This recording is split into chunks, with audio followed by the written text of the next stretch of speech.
At first glance, you see a $93 million arms deal. Seems pretty routine for two big countries. But if you look just a little bit closer, you see it for what it is. A really pivotal move in a global game, with ripples spreading from Washington all the way to New Delhi and way, way beyond. So let's break down what's really going on here. Yeah, it really helps to think about international relations kind of like a giant chess match. These aren't just random events happening, and the move we're about to unpack, it's a perfect example of a single, calculated play that's designed to reshape alliances and power dynamics across the entire board. On this day, a simple approval was given to sell some very advanced weapons to India. But honestly, the timing was everything. It was packed with hidden messages and some pretty clear strategic intent that went so far beyond just the sale itself. Okay, so let's dig in and understand why this is so much more than a simple transaction.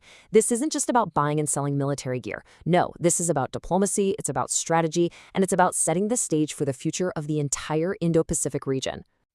Right, so to really get the timing, you have to know that for months, the US and India were kind of locked in this tense trade dispute. Tariffs were flying back and forth. This arms deal, approved just as those tensions started to cool down, well, it acted as both an olive branch and a really powerful declaration of shared strategic interests. So, what exactly does $93 million buy you in the world of advanced weaponry? Let's pop the hood on this deal and see the specific capabilities India is adding to its arsenal. The precise figure from the Defense Security Cooperation Agency is just under $93 million. Now, that might sound modest compared to some of those mega deals you hear about, but what makes this one so significant is the type of technology being transferred. It's all about quality, not quantity. So, the deal is split almost perfectly down the middle into two very different packages. On one side, you've got the Javelin system, which is all about taking out heavy armor. And on the other, you have the Excalibur projectiles, which bring surgical precision to artillery. Two different tools for two very different but equally important jobs. The Javelin system is an absolute game changer. Seriously, it empowers a single soldier to take on a massive battle tank. It's a fire and forget weapon, meaning the operator just locks on, fires, and can immediately dive for cover while the missile guides itself to the target. And its signature top attack mode, it strikes the tank's turret, right where the armor is weakest. We've seen just how devastating that can be in conflicts like Ukraine. Now, the other half of this package is the Excalibur round. Think of it this way. It basically transforms a standard howitzer into a long-range sniper rifle. Using GPS guidance, it can hit a target the size of a car from 40 kilometers away. I mean, that's incredible. This dramatically reduces the number of shells you need, which eases logistics, and it minimizes collateral damage. It's a massive force multiplier for India's existing artillery. Okay, so we've seen the hardware. It's impressive stuff.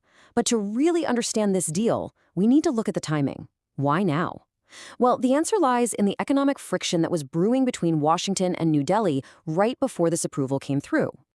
I mean, just look at the sequence of events. In April, the US hits India with tariffs. By October, the economic pain is real. You can see it right there in the export numbers. Then, in November, just as the diplomats are starting to make progress, bam, this arms deal gets the green light. It's a classic carrot and stick move, using a defense partnership to smooth over economic disagreements. And these numbers show you just how high the stakes were. We're not talking about a small trade relationship here. This is over $200 billion. That surplus for India is a big deal. The tariff dispute put all of this at risk.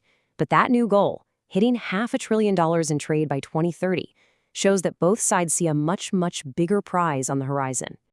This really shows you how, when economic interests clash, shared security goals can bring nations right back to the table. This deal is a powerful reminder that both the US and India are focused on a bigger strategic picture that's more important than any single trade disagreement. All right, let's zoom out now and see how this one deal sends ripples across the entire Indo-Pacific. Because remember, every move on this geopolitical chessboard affects all the other players from Beijing to Moscow. This chart tells such a fascinating story of strategic diversification. For decades, Russia was pretty much India's go-to for arms, with a huge chunk of the market. But that has changed, and changed dramatically. Russia's piece of the pie has shrunk, while partners like France and, of course, the United States have grown.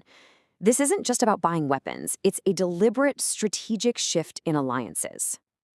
And this table just breaks down that complex calculus perfectly. For India, it's a direct boost to its ability to deter aggression. For the United States, it strengthens a key partner in its strategy to balance China's influence. And for China and Russia, well, it's a clear signal that the old dynamics are changing, forcing them to rethink their own strategies. Every single player on the board has to adjust their game. So when you boil it all down, it comes to this simple, powerful truth. This isn't just a win-win for the buyer and the seller. It's a strategic alignment that strengthens both nations' positions in one of the most critical regions in the world today. Okay, finally, let's place this single $93 million deal into its proper context. Because it's not some one-off event.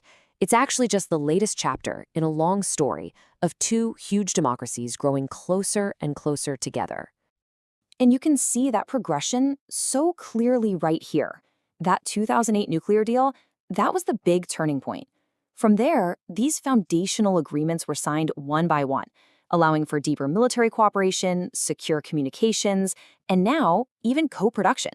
This relationship has truly been built brick by brick over the last decade and a half. And this number?